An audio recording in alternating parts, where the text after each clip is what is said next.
আসসালামু আলাইকুম। আশা করি সবাই ভালো আছেন। সকাল বাজে 5:30। ভোরের আলোর একটি অন্যরকম মজা আছে। বাইরের প্রকৃতি থাকে নিশ্চুপ, ঠান্ডা একটা পরিবেশ। এ সময় অক্সিজেন গ্রহণ করতে খুবই ভালো লাগে। এটা মনে হয় যে গ্রহণকৃত অক্সিজেন আমার ভিতরের হৃদয়টাকে একদম শীতল করে দিচ্ছে। এদিকে আমার চাও হয়ে গেল। তারপর সকাল 7টার দিকে চলে গেলাম ছাদে। এগুলো হলো আমার কবুতর। আগে অনেক ছিল, এখন 4 জোড়া মতো রয়েছে। ছাদে যাওয়ার পরে দেখতে পাচ্ছেন, প্রথমে চার গ্লাসটা রাখলাম। চারপাশের পরিবেশ, সূর্য এখনো ওঠেনি, সূর্য উঠবে। কিছুদিন আগে বড়ি গাছটি লাগিয়েছিলাম, আলহামদুলিল্লাহ অনেক ফুল এসেছে গাছে।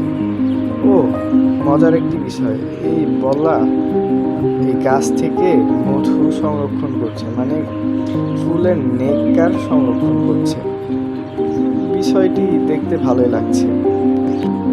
আমার মনে হয় সকালবেলা ফোন স্ক্রল না করে বা ফোনে স্ক্রিন টাইম না দিয়ে চোখ দিয়ে এই সুন্দর প্রকৃতিকে এনজয় করুন এবং জীবনকেও সাথে এনজয় করুন। সৃষ্টিকর্তার এত সুন্দর সৃষ্টি কিভাবে আপনি না দেখে, এই সৃষ্টি আপনি কেন ফোনের ভিতর দিয়ে দেখছেন? আপনি আপনার চোখ দিয়ে এই সৃষ্টিগুলোকে দেখুন।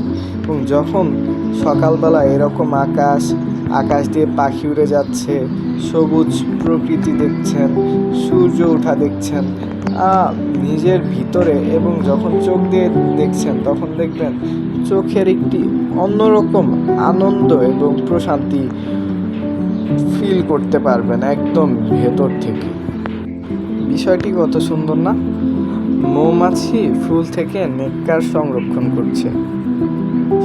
করছে আর আমি বিষয়টি খুব মনোযোগ সহকারে দেখছি। আরেকটা জিনিস দেখেন, মৌমাছি কিন্তু তেমন আক্রমণাত্মক না। এই যে দেখেন, আমি হাত দিয়ে ধরার চেষ্টা করছি। আসলে যখন আপনি ওদের ক্ষতি করার চেষ্টা করবেন তখনই ওরা আপনার উপরে আক্রমণ করবে, বা যখন ওরা আপনাকে দেখে ভয় পাবে বা ওরা অনুভব করবে যে আপনার দ্বারা তাদের কোনো ক্ষতি হবে, তখনই তারা আপনাকে আক্রমণ করবে। তাছাড়া এই দেখতে পাচ্ছেন, আমি মৌমাছি হাত দিয়ে ছোঁয়ার চেষ্টা করছি, উড়ে গেল।